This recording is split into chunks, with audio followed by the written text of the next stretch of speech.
Okay, good morning, everyone. Um, we're going to do a fun video today. We're not going to talk about the implant anymore this week. you know, um, I think what I'm going to do is I'm going to do like a fun chat video every Friday, and then I'm going to do an update every Monday about my progress with the implant. I think that's what I'm gonna do. Although the week after next will be a little bit different, and I'll explain to that. I'll explain that in a second. So before we go any further, I cannot believe how I'm very overwhelmed at the response that activation video got. And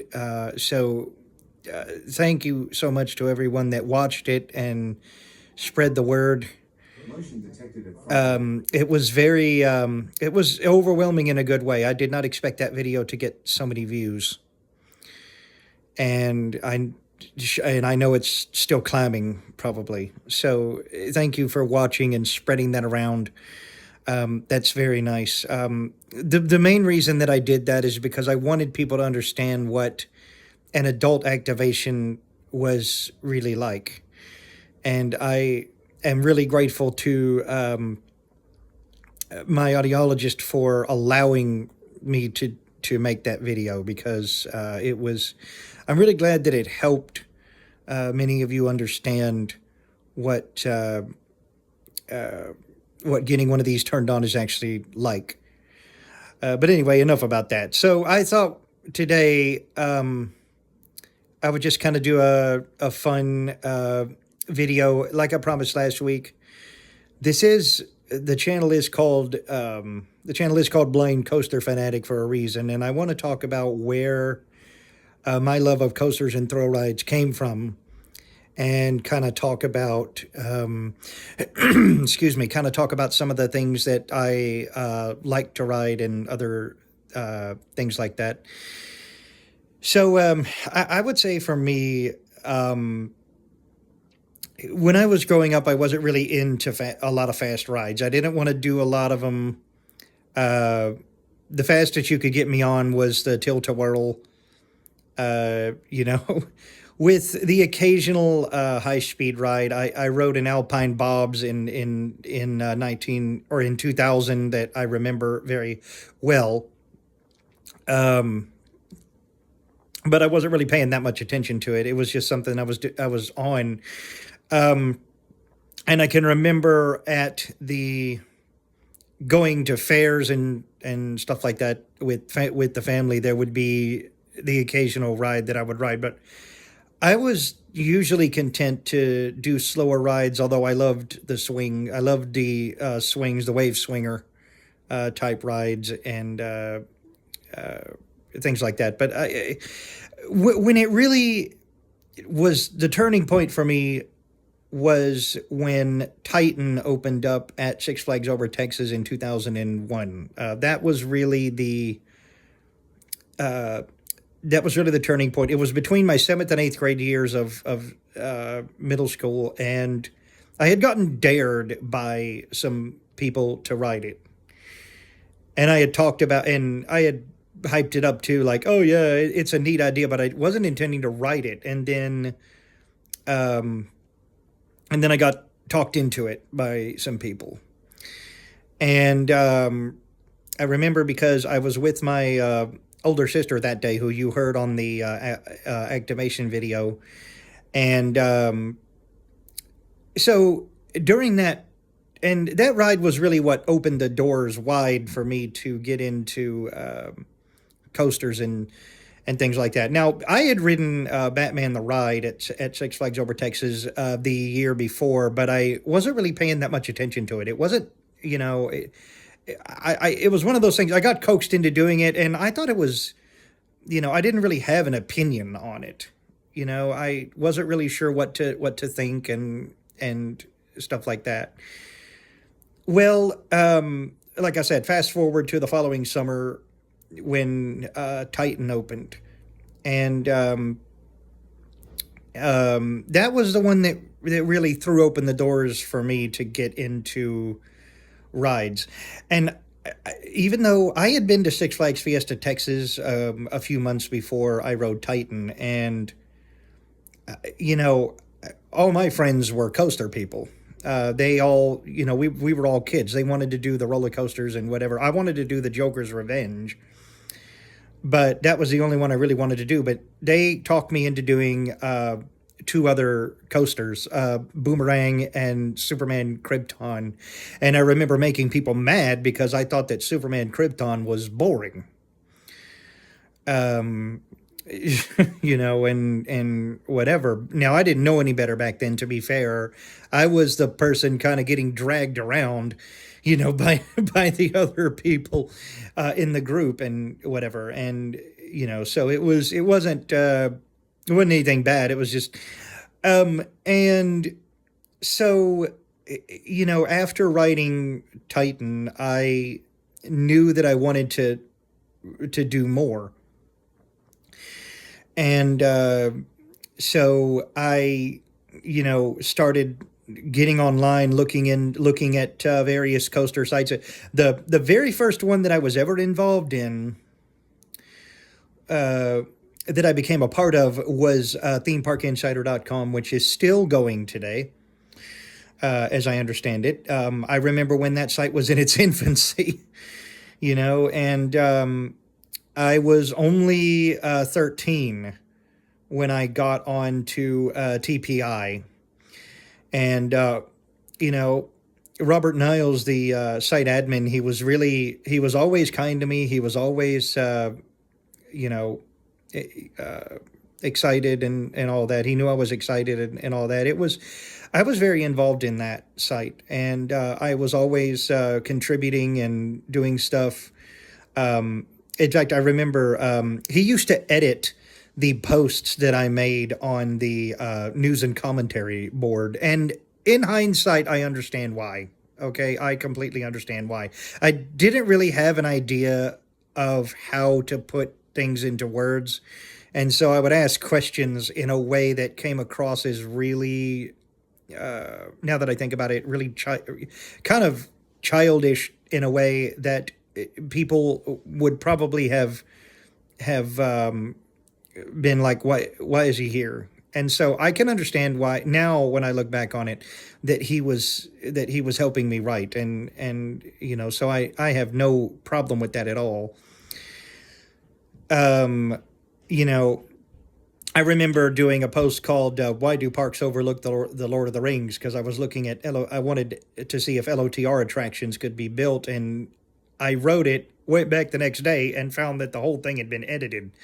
But when I look back on it, I am thankful that happened. I have no hard feelings toward the people at TPI. The reason that I got away from there had nothing to do. There was no drama. There was no trolling or anything like that. I went to a more coaster oriented website. I was on TPR for years. He used to have a blog feature on that website, a personal blog where everybody got one, and I used to put trip reports up there. So I used to write trip reports and put them up on the personal blog and whatever. And I was, the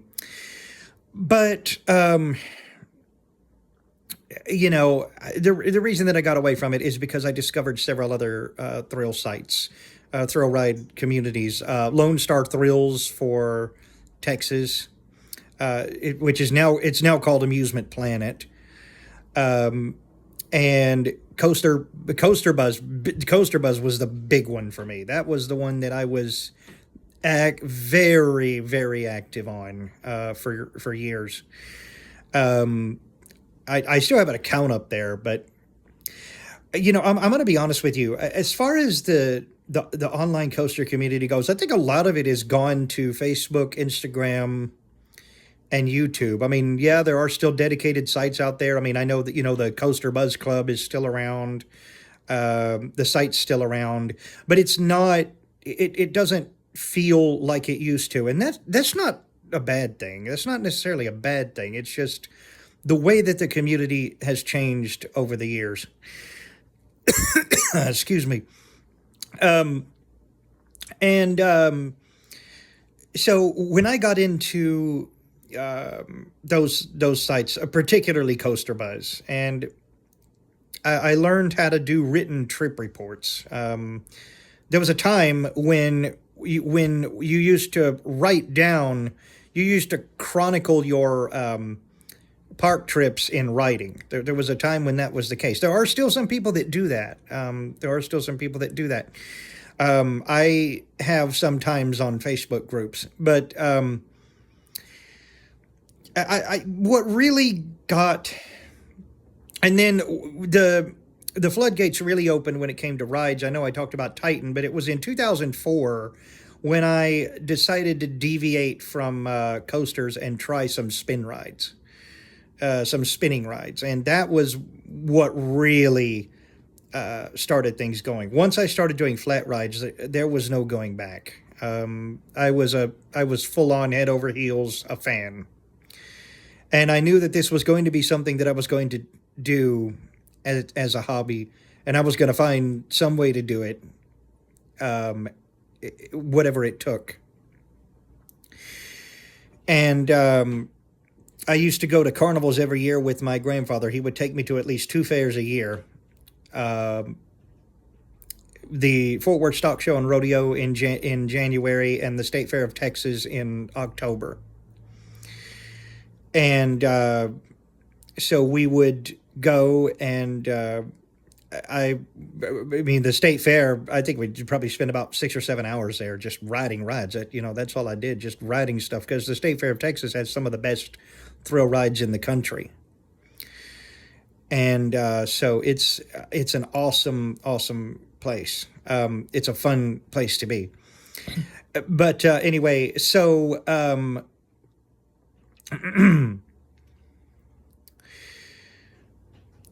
used to go over there, and I would occasionally go to Six Flags Over Texas, but not a lot over those years. I went to the Louisiana Center for the Blind for 9 months from 2006 to 2007, and I don't want to talk about that, so I'm not going to go into details. And then I went to World Services for the Blind in Little Rock, Arkansas, to study to be an assistive technology instructor, which is ultimately the career that I did not go into, but that's a whole other story. And when I was at LCB, I did not do carnivals. And when we went to World Services, when I was at World Services, we went to a water park. But it was a while before I, I was in college, and I went to college starting in 2010. I went from 2010 to 2013, and then again for a semester in 2014. And that was, during the time that I was in college, I wasn't really focusing a lot on doing rides and whatever. In fact, there was a time when there was a long time where I wasn't doing any riding of any kind at all. I would say from 2000 and, there were 2 years where I didn't go to the fair at all, the state fair at all. And I just kind of scaled back. It wasn't intentional. It was just the way that things were. And when I came to Louisville to work, I honestly thought that I was done with thrill rides. I thought that I was not going to be doing a lot with rides and whatever. But of course, 2020 happened, as we all know, and one of my friends was coming through town to. She wanted to see me, and she said, "Well, do you have anything that you want to do?" And I had heard about this. I had heard about this little local place called Malibu Jacks, which is an indoor. They market themselves as an indoor theme park, but it's really nothing more than it's a family entertainment center. And I decided to see if I could. I decided to see if I still had it in me, so I said, "Let's go to Malibu Jacks." I mean, it wouldn't be anything. It probably wouldn't be anything bad if I got sick or something or didn't feel like it. Well, when we got there, we did the rides in the building, including the Twist and Shout, which is an SBF Visa spinning coaster. For those that don't know, basically a little figure eight roller coaster where the cars spin as they go through. It's actually the ride itself is not very fast. The sensation of speed is because of the spinning. And I discovered that I loved it. I discovered that I still had a passion for it. It reignited the fire, as it were. And, I had been to the State Fair of Texas a few months before, but I didn't really do a lot of rides that day. I did some, but not a lot, because I thought, like I said, I thought I was done with doing rides and stuff like that. But then, of course, that happened. And then I started to get involved in online coaster communities again. That really started in 2022. I think the thing that attracted me to riding those kinds of rides was for me, it was a form of escapism. I'll just say that for me, it was a distraction from some very, very rough times. And that's why I first got into it, because it gave me something to like, because I never really was into sports or anything, that a lot of other kids were into. And so I really felt that riding these kinds of things, they helped me a lot. I used to measure the years by the riding seasons. When the State Fair of Texas ended, you knew it was the off season. You knew it was time to call it quits for the year. You weren't going to be doing a lot. And that's what happened to me, where I used to measure it by that. And to that end, I still do that to an extent. The State Fair of Texas is going on right now, and even though Kentucky Kingdom is now going to be open for Christmas, I will not be attending because of for various reasons. They're not bad reasons, but it just I technically cannot. So this is the time of year where things start winding down. I know normally when my friend Scott and I are together, we would be making one last trip to Kings Island for the year. We would hit up Kentucky Kingdom for the Saturdays in October, which we did last year. And then after that, we're done until the next summer. The channel is called Blind Coaster Fanatic, but a lot of coaster content will not be put up until next year, when I start going back to parks and carnivals and vlogging. So the off-season videos will be kind of like this. But anyway,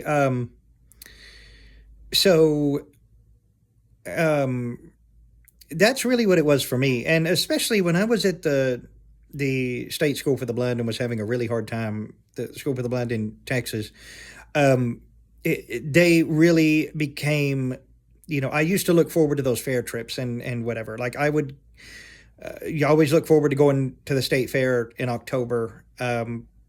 It was a time that I always look forward to, and the same with the stock show in January. I always look forward to those. And I wanted to learn more about the rides I was riding, so I started getting involved in online stuff. And, I discovered a whole bunch of sites over the years and went off and on. Thrill Network, Coaster Buzz was who I became attached to for a long time. But there was also, like I said, there was Thrill Network. There was TPI, obviously, the Theme Park Insider, and Lone Star Thrills. Now Amusement Planet, and those were really the ones that I was totally involved in. I knew about American Coaster Enthusiasts, the club that I'm a part of now, but I didn't have the means to pay for a membership, so I didn't get one. But I was only a teenager at the time, But anyway, but that was the thing that really attracted me to thrill rides, was the fact that I just loved the feeling of being thrown around, spun around, and I loved the feeling of forces, pummeling my body and all that. There was just something about it that was appealing to me, and it was. I know some people would use the word empowering. I don't necessarily think it was that, but I do think that it did. Um, they did help me a lot go through stuff, and it was, I used to always look forward to going to parks and all that stuff, and um, you know so I, that's really what it was like for me getting into the hobby. And I know there are a lot of people that discovered these things like largely the same way. There's some people are fascinated by the engineering, some people are fascinated by the movement. But what I really like about the online coaster community is that there is a lot of uh, you share a common interest, and it really goes beyond any differences like political views or anything like that. And you're all there because you love the rides and you love the parks and fairs. And I personally have found that a lot of the enthusiasts I've met online have been incredibly supportive. I think probably one of the really big turning points for me was in 2021 when I decided to try and go to um, an event called Hollywood Nights in Santa Claus, Indiana, at a place called Holiday World. And my family is not into rides, and they don't live here. So would have been I was going entirely on my own, and I did not know what to expect at all. I honestly thought that I was just going to be sitting on a bench doing nothing. Like, I really thought that was going to be the case. But thanks to some really awesome people, I was able to actually have a great time. That was the first time that I ever went to a coaster enthusiast event completely independently. Now, to be fair, a lot of I didn't meet a lot of enthusiasts there that year. I hung out with somebody on that Friday night, and then I attended the Coasting for Kids event, which was the fundraiser for the park, or for the park. I'm sorry, for Give Kids the World in Florida, and I participated in that. But the guy that I was hanging out with was not, so he had to drop me off at the park. But what happened was that the park staff went absolutely above and beyond that entire day, and so even though I didn't really get to enjoy the social aspect of that event, especially on the second day, I did get to ride stuff, and I did get to meet a small amount of people that day. And honestly, when I reached out in the Hollywood Nights Facebook group and said, "Can anybody give me a ride down, or whatever," I was not expecting a lot to happen, and then someone did.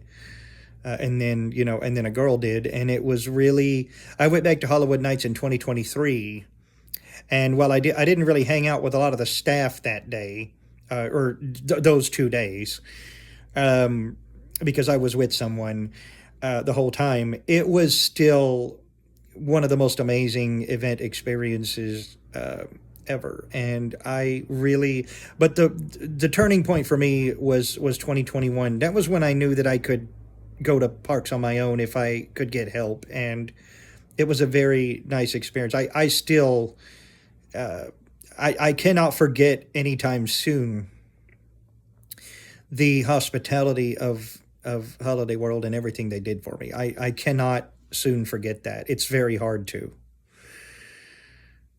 Um, and I did a podcast on it with my friend Shane over at Adventures in Blind Videography. I did a podcast with him. Uh, I may put a link to it in the description. But it was such a cool experience. And then I attended my first ACE event in 2022, but I don't want to go there because that was not a good experience for several reasons, and I don't want to go into that right now. But I will say that communication has, I've gotten a lot. I've found my place in that club, so it's not. But it started out pretty awkwardly, and that event was. We won't go there, but anyway. So that's really what did it for me. So I'll talk about some of my favorite rides now. So my absolute favorite steel roller coaster will always be Shockwave at Six Flags Over Texas. I mean, are there better roller coasters? Yes, but there's just something about the feel of an Anton Schwarzkopf built roller coaster that is great. Shockwave was one of the first looping coasters that I rode that I actually took seriously. I remember when it happened. It was back in 2002 when I rode it for the first time, and I absolutely loved it. Really, really liked it, and I always do. And it's just a timeless classic, with the Schwarzkopf trains and everything like that. It's a classic. The loops are incredibly intense. The negative G forces on the two drops that are halfway through the ride are phenomenal. It's just a wonderful ride. As far as wooden roller coasters, this is going to generate some controversy. I'm aware of that. Yes, I have ridden the Voyage at Holiday World. I rode it 3 times in 2021. When I went in 2023, I did not ride it. I rode Thunderbird, but which is their steel coaster. But I'm going to be honest with you. Voyage is not my favorite wood coaster. I've ridden several. I'm a big fan of rides by Great Coasters International. Wooden coasters by Great Coasters International. When I rode Kentucky Rumbler at Beach Bend for the first time in 2014, I knew that this was a company to watch. And I love GCI layouts and trains. There's just something about them. My favorite wooden roller coaster is Thunderhead at Dollywood, which is a GCI. And my second one is Texas Stingray at SeaWorld San Antonio, which I rode earlier this year. Third is Mystic Timbers at Kings Island. Fourth is the aforementioned Kentucky Rumbler at Beach Bend. Voyage is probably number 5 on my list. And don't get me wrong, Voyage is a great ride, and it is aggressive. It's got great pacing. But to me, it really, I would say Voyage is at probably number 6. Beast at Kings Island is at number 5. Yes, I put Beast above Voyage, but to me, there's just something about when I rode Voyage. I thought it was a good ride, but I really felt that people were overhyping it. I mean, yes, it is aggressive. It's forceful. It's nice and long, and whatever. But I feel that I feel that it's overhyped by people, and maybe I had bad rides. I don't know. I just find, and also, it just wasn't. I just wasn't feeling it. When I rode Voyage in 2021, I just wasn't feeling it. It was a good ride, but it wasn't. Oh wait, no, I forgot about White Lightning at Fun Spot Orlando. That's probably, I would say White Lightning would be number 3, and then Mystic Timbers is 4, and Kentucky Rumbler's number 5, and then Beast is 6, and Voyage is 7. Those are probably, that's my wood coaster rankings. But, Voyage was my number 1 wooden coaster for a while. It was my favorite. But then I discovered I started riding more GCIs. I rode Mystic Timbers. Now, Mystic Timbers, I think, is overhyped. I will just say it. Um, it's short, and that shed is really the gimmick of the ride, and it really, I mean, it's a good ride. It's got great pacing. Don't get me wrong, but I think that there are better GCIs out there. But and again, that is not to downplay Mystic Timbers. Mystic Timbers is a good ride. It just I just wasn't having it. When I rode it for the first time, but it's starting to grow on me. But um, Voyage was my number one wood coaster for a while until I started riding more GCIs because I knew I became a GCI fan in 2014, and I knew that I was going to really like their stuff, and I wanted to ride more of it. And when I started doing more, when I rode Mystic Timbers and White Lightning and Thunderhead, my rankings changed.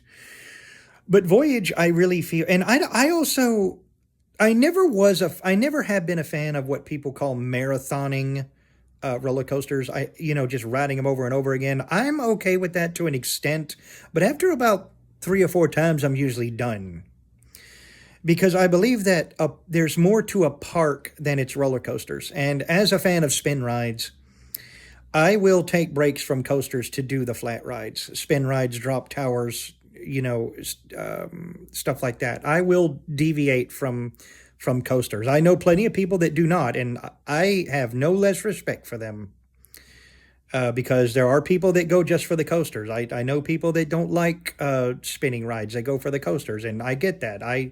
You're still my friends. It's just not. I'm not gonna say you're bad just because you don't ride certain things, but um, Voyage, I really felt is, the more that I thought about it, it is certainly a top tier wood coaster. It is a very, very good wood coaster. Um, but it doesn't, for me, it just, as I've ridden more wooden coasters and whatever, it just wasn't doing it for me. Um, it just isn't doing it for me anymore. And you know, if I go to Hollywood Nights again, I will ride Voyage. I mean, I'll do it again because that's where the party's at. That's where most of the attendees wind up. And so I get that. And I don't mind riding Voyage a couple of times, but it just, for me, it just doesn't have I really can't explain it, but it's a good ride, but I feel that a lot of people overhype it. I feel that a lot of people, they overhype it. They, and for me, I could maybe only handle it about 2 or 3 times myself. When I rode it in 2021, I mean, I could have ridden it a couple of more times were it not for the fact that the line was backing up in the station and the staff said, it'll be a while before he can get back on again. It'll be a while before you can get back on again. So it was, so I was fine with that. But it really wasn't, but when I've thought about it in retrospect, I know why people like it. I know why people hype it up. But for me, I prefer GCI trains, and I prefer a lot of their track layouts. Thunderhead is freaking relentless. Like it's all the twists and turns and whatever, like frenetic pacing. Love Thunderhead. That's why it's my number one, and it uses the older GCI Millennium Flyer trains where they're almost like riding on couches. It's such a comfortable ride. It's a fun ride. But Holiday World will always have a special place in my heart, and I am, like I said, I am not downplaying Voyage. It definitely is a good ride, but for me personally, I have coasters that I like better, and I know I'm weird like that, but that's just how I am. You know, and if it had to been for, there was a guy that is also an ACE member that reached out to me in 2022 and said, "Hey, I can start taking you to parks if you want."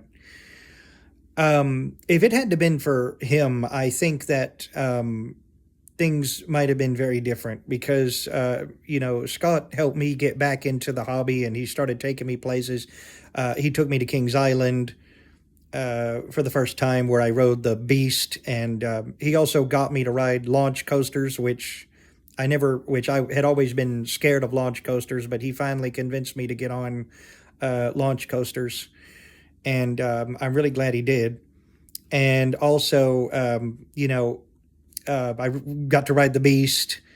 I got to ride. Which can we just talk about the Helix on the Beast? The Beast, the Helix on the Beast is one of the best elements of a coaster. I think it is wonderfully intense, incredibly forceful.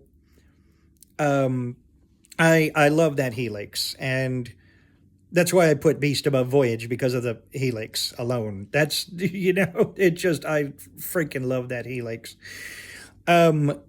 And this year we went to Pigeon Forge and did some attractions in the Pigeon Forge and Sevierville area. We did Dollywood. We did a bunch of the mountain coasters. And stuff like that. We had a lot of fun.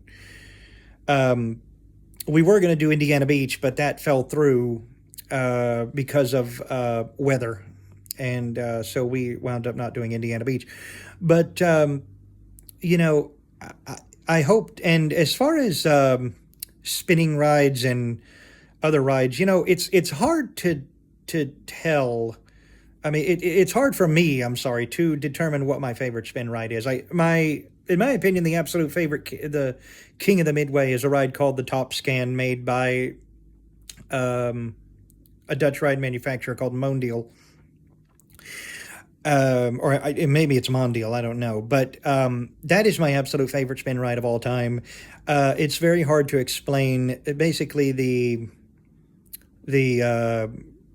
you're on this inclined platform and you sit on it, and in the middle of it is a turret that can raise the whole ride.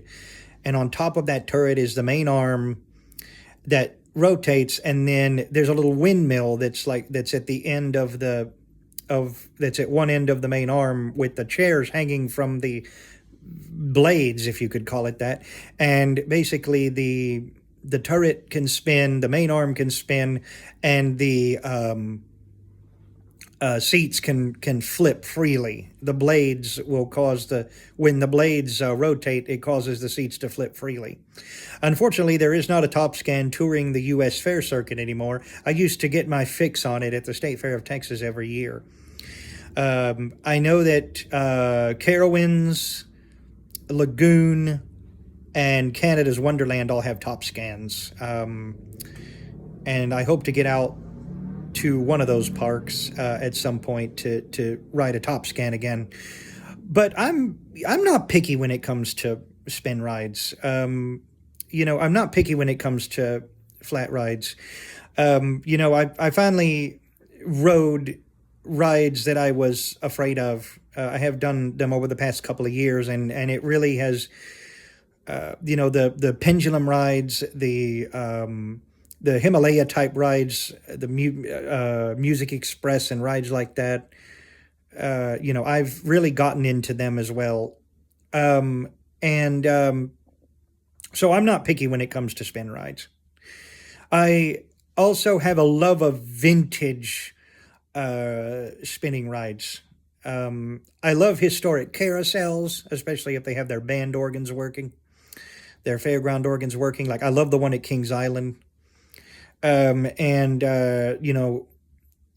some others, but I love carousels. I love older, flat rides. The rarer they are, the more likely I am to try and ride them.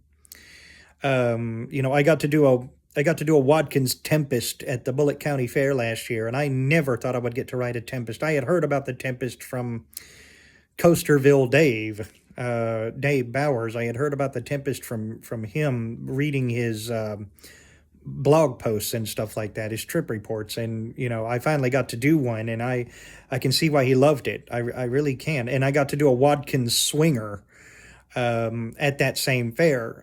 That one was really fun. You know, they called it the jitterbug, which I thought was hysterical. But anyway,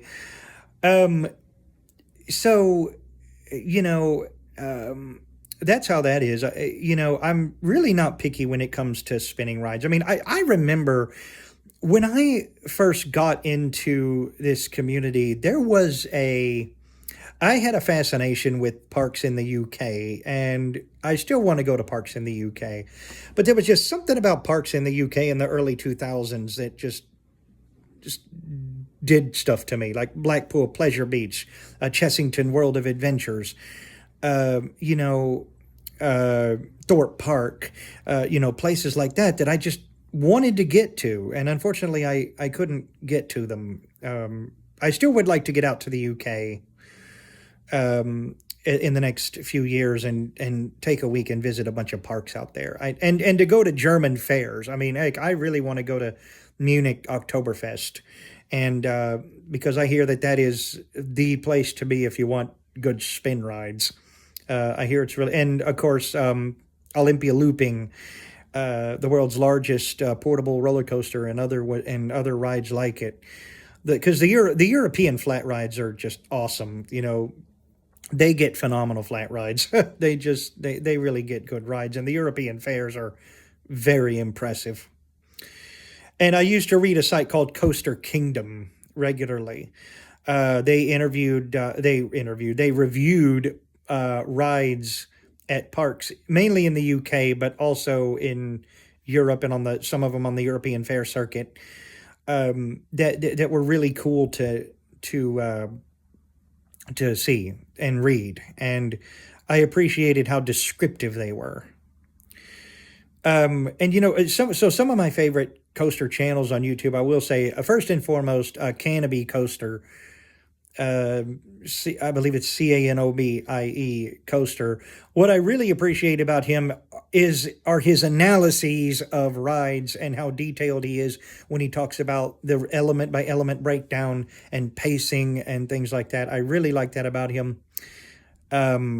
Coaster Dash is another good one just for the vlogging that he does. Coaster Force, they're good. I'm subscribed to a whole bunch of different enthusiast channels. And I'm just going to say before anybody asks, no, I do not subscribe to Coaster Studios. I have my reasons, and I won't go into them right now, but I do not subscribe to Coaster Studios, and I would advise people not to do so, but I'm also not going to tell you how to act or anything like that. If you like Coaster Studios, good on you. You know, the people at that channel, they have a following, they made a name for themselves, and I'm happy for them, but I choose not to watch their channel after hearing some things about some things that have been going on, and so I no longer subscribe to Coaster Studios. But anyway, so, and just some general interest channels. The Carpetbagger, actually it was the Carpetbagger that got me interested in mountain coasters, because I was watching his stuff during COVID lockdown, and so I was watching a lot of that stuff and having a blast with it. And, you know, and there's several others. I know Shane told me about Tom's Road Trippin'. He does a good job, and several others. But, you know, I'm subscribed to a whole bunch of different coaster enthusiast channels. And you know, there's so many good ones out there. There's Beach Cliff Studios, Collinwood Studios. Why does my phone always tend to ring? All right. I don't know why my landline always tends to ring when these videos are going on. Sorry if it got out of focus. And, you know, it's hard for me to pick favorites. Although, like I said, Canopy Coaster really stands out. I discovered his stuff in early 2021, and you know, discovered his channel in early 2021 and loved it. Absolutely loved it. And you know, like I said, there's so many others. It's hard to narrow down what some of my favorite ones are. It's very hard. I'm subscribed to a lot of good ones. I really wish that Nikki G Does Things was still around. That was a great channel. Actually, Nikki was the one that almost single-handedly convinced me to try to go to Hollywood Nights in 2021, because I watched her vlog of the 2020 event and loved it and really, really enjoyed it. I wish I had commented. You know, I should have said something, but I did not. I really wish I had commented. And just hearing the enthusiasm and all that, I wanted to see what was going on. I had resolved never to go to Holiday World because of something that happened in 2007, which I don't need to go into detail about. But I'm really thankful that Nikki helped change my mind, and Alexa Kerr and several others that really convinced me to try to go, and I'm so glad I did. And that park will hold a special place in my heart, because that was the first time that I discovered that I could really go to a park independently if I had somebody with me. And the hospitality that park showed, where the staff just went absolutely above and beyond to make sure I was taken care of, was just overwhelming. I still have not forgotten it. You know, it was so much fun, and I'm so thankful. But anyway, that kind of gives you an overview of how my interest in rides and coasters came to be. And so I hope you enjoyed it. Maybe I'll go into a few more details in the next couple of weeks. I'm not sure, but so the next video from me is going to be a progress report on how I feel I'm doing with the implant. That will be on Monday. Monday is actually when I have the post-op with the surgeon. I have the post-op follow-up with the surgeon on Monday. So I'll be talking about what that was like, and also kind of giving my thoughts after a week of use. I am returning to work next Tuesday. But I promise I'm going to do another fun video next Friday. I'm going to do another fun video next Friday, and not sure what I'll talk about yet, but I'll think of something. Now, the week after next is going to be a little bit different, because I have I have a mapping session on October the 16th. Mapping is when they basically try to map the electrodes to different frequencies. And so I will vlog that instead of doing a Monday update. Well, I'm not going to vlog from the office, but I'm going to talk about what we did. So that will be great. And you can look forward to that. But I'm going to do fun videos every Friday. And so you have that to look forward to. Maybe I'll show off some technology that I use sometimes too. Maybe maybe I'll do that as we wait for the 2025 season to come around. So anyway, but I promise that I will do my best to give you regular content. And maybe I'll talk about some of my other interests too, because I have other interests besides coasters, so the coasters and rides. So maybe I'll elaborate on those in the next couple of weeks. We'll see. But anyway, if you like this, feel free to subscribe and click the notification bell so you don't miss future videos. And I appreciate everyone watching. And hope that you enjoyed this, and we will talk soon. Catch you later.